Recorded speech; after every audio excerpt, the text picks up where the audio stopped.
Si un homme a parcouru le monde, c'est bien lui, Olivier Weber, ancien correspondant de guerre, écrivain voyageur. Vous avez été dans le monde entier et là, comme une promesse, vous arrivez au royaume de la lumière. On a l'impression, Olivier Weber, qu'après cette crise de la Covid, de confinement, quelque part, vous voulez nous apporter une lueur d'espoir en allant vous perdre dans l'Himalaya.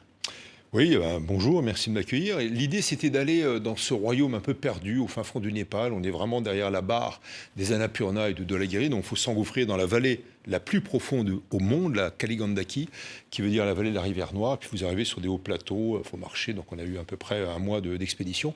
Et oui, c'était une promesse d'une part, puis deuxièmement, c'était, comment dirais-je, un petit peu le prétexte d'un grand voyage, pensé depuis des années, il y a eu 2 ans de préparation, pour peut-être un peu réfléchir sur ce qu'on est, l'éloge de la lenteur, pas une critique, mais essayer de penser la rapidité, le temps qu'on croit maîtriser. Oui.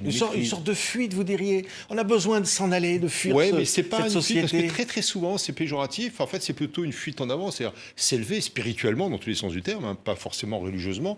Ça peut être une spiritualité laïque. C'est communier avec la nature, parce que là, on est vraiment dans les montagnes très élevées, très isolées. On est dans une enclave, et j'ai vécu adolescent dans une enclave dans les Alpes, pratiquement une poche en Italie.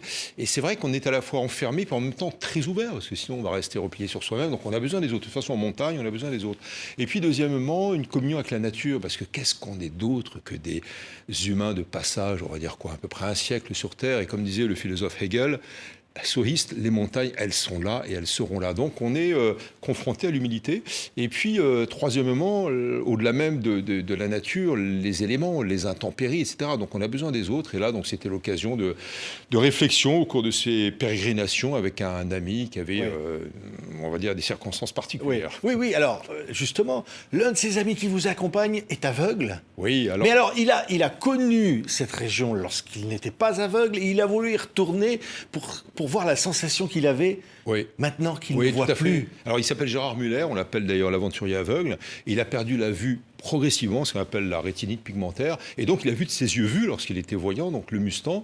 Et l'idée, c'était d'y retourner, que je lui explique modestement que les montagnes sont là, il y a une vallée en bas, il y a peut-être un pont à franchir dangereusement. Et qu'est-ce qui s'est passé, figurez-vous? C'est la grande surprise, mais bon, on s'y attendait un peu, parce qu'on était dans un double pèlerinage de résilience. Lui, parce qu'il a perdu la vue, c'est une perte incroyable. Et puis, deuxièmement, moi, pour oublier, on va dire, le tourment de la guerre. J'ai couvert une vingtaine de conflits. Donc les séquelles de la guerre, vous voulez fuir pour essayer d'oublier ce qu'il y a. Oui, les oublier, parce que c'est quand même des traumatismes en rentrant, et je ne me plains pas, parce que en plus j'écris, mais il y a bien pire que moi. Mais en tout cas, voilà, c'est un peu pour qu'on se confronte tous les deux dans notre amitié. Et Gérard, donc, qu'est-ce qui s'est passé? Les rôles se sont inversés. C'est lui qui m'a expliqué son Mustang. Donc, évidemment, il avait les données précédentes, il les a extrapolées, comme on dit en mathématiques, mais il les a aussi imaginées, il les a senties. Et il est d'une présence humaine extrêmement forte, comme souvent les aveugles. Moi, souvent, je disais, regarde, Gérard, magnifique. Ben, on voit d'ailleurs un des villages, c'est le village de Tsarong, on est resté assez longtemps, il y a un vieux monastère qui est le palais, l'ancien palais royal. Et évidemment, je me disais, mais Olivier, tu es idiot, parce que Gérard ne voit pas. Mais il voyait avec, au-delà de ses yeux, avec ses sens, avec son ouïe, avec une présence humaine, avec bien sûr l'odorat. Et donc, c'était une découverte, donc un échange très amical, et puis en même temps, une source de réflexion sur finalement la mondialisation, parce que cette enclave-là est isolée, et en même temps confrontée à un géant très perturbant qui est la Chine. Qui est la Chine. Et ne sont pas dépendants de la Chine comme le Tibet peut l'être, par exemple. Non. Alors, c'est un autre Tibet, c'est un petit Tibet qui est préservé, on va dire. C'est un Tibet, pour faire le pitch, comme on dit au cinéma, préservé de la répression chinoise, mais la Chine n'est pas loin, elle est juste derrière les montagnes, c'est 6000, 7000 mètres. D'ailleurs, beaucoup de ces sommets sont inviolés, on s'est refusé de les faire parce qu'ils sont considérés comme sacrés par les Mustangais et les Népalais. Mais en tout cas, il y a une sorte de pression. Et d'ailleurs, il y a une course de vitesse qui est engagée. Et pour moi, c'est d'ailleurs presque un exemple de la mondialisation, avec une piste qui monte des basses vallées, vraiment à 3000 mètres. On va monter, 4000. On construit surtout la piste l'été, parce que l'hiver, il fait trop froid, tout est gelé. Et donc, quand la piste, si elle arrive un jour à la frontière chinoise, à peu près à 5000 mètres, évidemment, la Chine va ouvrir la frontière pour coloniser, et je pèse mes mots, ça serait un colonialisme non pas par les gardes rouges, non pas par les fusils, mais par le négoce et le commerce. Et ça fait très peur à nos amis bouddhistes, les Tibétains du Mustang. Ce qui veut dire, d'ailleurs, c'est ce qui est dit dans la préface, c'est un peu dernier inventaire avant liquidation.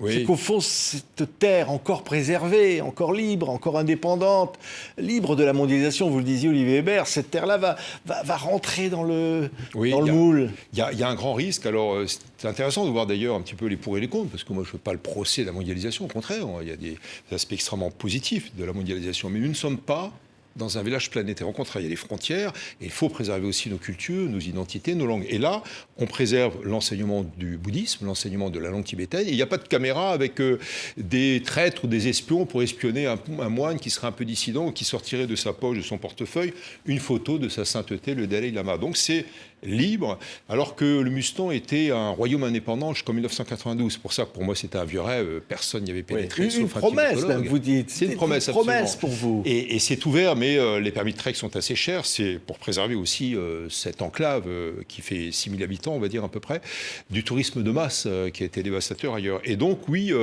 il y a cette mondialisation qui menace, il y a le pour et le contre. Et là, c'est un modèle parfait pour étudier ce qui se passe dans le monde avec la route de la soie qui m'a fait rêver pendant des années, la route de la soie de Marco Polo, plutôt vers l'ouest, l'Iran, l'Afghanistan, la Turquie, où on a échangé des biens, de la mousseline de Mossoul, de la damasquine de Damas et d'autres biens, mais aussi des idées, des concepts religieux. Et puis après, les nouvelles routes de la soie sur l'Est, c'est la Chine. Et donc c'est un programme, vous le connaissez, donc de 114 pays avec à peu près 1100 milliards de dollars.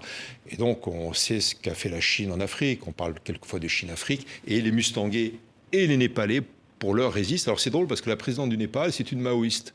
Mais c'est une maoïste intelligente parce qu'elle est anti-chinoise. C'est-à-dire qu'elle résiste aux pressions très fortes économiques en espèces sonnantes et trébuchantes de la part du président Xi Jinping. Oui. Alors donc au fond, vous allez dans ce sorte de pèlerinage trouver ce que le reste du monde a perdu au fond, ce que nous avons tous perdu. Je disais, il y a eu cette crise, il y a voilà, ce monde qui se cherche. Oui, absolument. Il y a la lenteur, le livre, c'est finalement, et je suis content de rentrer dans cette collection de mes maîtres, que sont les ethnologues comme Lévi-Strauss, Jean Mallory et bien d'autres, qui est Terre humaine, pour moi, c'était un rêve. J'ai été pris un peu par hasard dans la collection. Et puis, oui, c'est un peu l'éloge de la lenteur, c'est-à-dire essayer de réfléchir, puis réfléchir aussi, puisqu'on est fatigué au bout de 6 heures, 7 heures, 8 heures de marche, on ne pense pas de la même manière. Moi, je ressasse, non pas des mauvaises idées, mais souvent la poésie apprise la veille, ou je guette le nomade qu'on va voir, ou le yak, et j'étais aussi à la recherche d'une sorte de chamois accroché aux parois, c'est vraiment acrobatique, ce qu'on appelle le mouton bleu tibétain. On en a trouvé vers à peu près 4500 mètres. Mais c'était en même temps aussi considérer l'instant présent. L'instant présent, peut-être que dans nos vieilles cultures judéo-chrétiennes, on a peut-être oublié l'instant présent. On est un peu dans l'angoisse ou l'appréhension de l'avenir et puis la nostalgie du passé. En même temps, l'instant présent, il est fugace, il ne sera plus jamais le même.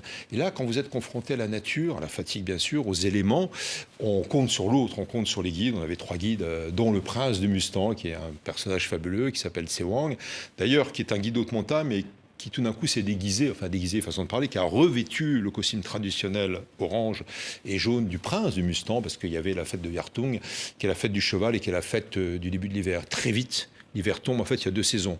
Il y a l'hiver et le reste. Oui, c'est une magnifique, extraordinaire aventure, presque aussi une aventure intérieure. Vous le disiez, finalement, essayez d'oublier les traumatismes de la guerre. Vous avez été correspondant de guerre. Dans le monde entier, vous avez vécu tous les pires conflits de ces dernières années. Et là, vous y trouvez une sorte de paix intérieure. Oui, c'était une sorte de pèlerinage, non seulement spirituel, mais effectivement intérieur, peut-être pour chasser effectivement les cauchemars ou les tourments de la guerre, enfin pour nous deux, Gérard pour la cécité et moi pour mon ancien métier de grand reporter. Maintenant, j'écris des livres, mais c'est pareil, on est dans l'empathie, on est dans la compassion, on fait aussi ces métiers, on peut parler de métier parce qu'on aime les autres, on aime les gens et on communique. Et là, dans cette enclave, il y a beaucoup de monde, il y a 6000 personnes, on ne les a pas toutes rencontrées, il y a des nomades, il y a des paysans, il y a des sujets du roi ou du prince, parce que l'ancien royaume est considéré encore comme un royaume. On a vu ce qu'on appelle les amchis. Les amchis, ce sont des médecins traditionnels guérisseurs tibétains. Et c'est un prêtre, d'ailleurs, Bista, qui a repris cette tradition avec des jeunes médecins, futurs médecins. Ça va de 12 ans et jusqu'à 25-27 ans, parce que les études sont assez longues. Elles font 12 à 15 ans de médecine. Et voilà, c'est des traditions qui se perdent effectivement. Mais oui, c'est aussi l'occasion du voyage intérieur. Alors, c'est pas la peine d'aller aussi loin, évidemment, mais moi, c'était ce rêve que je voulais accomplir.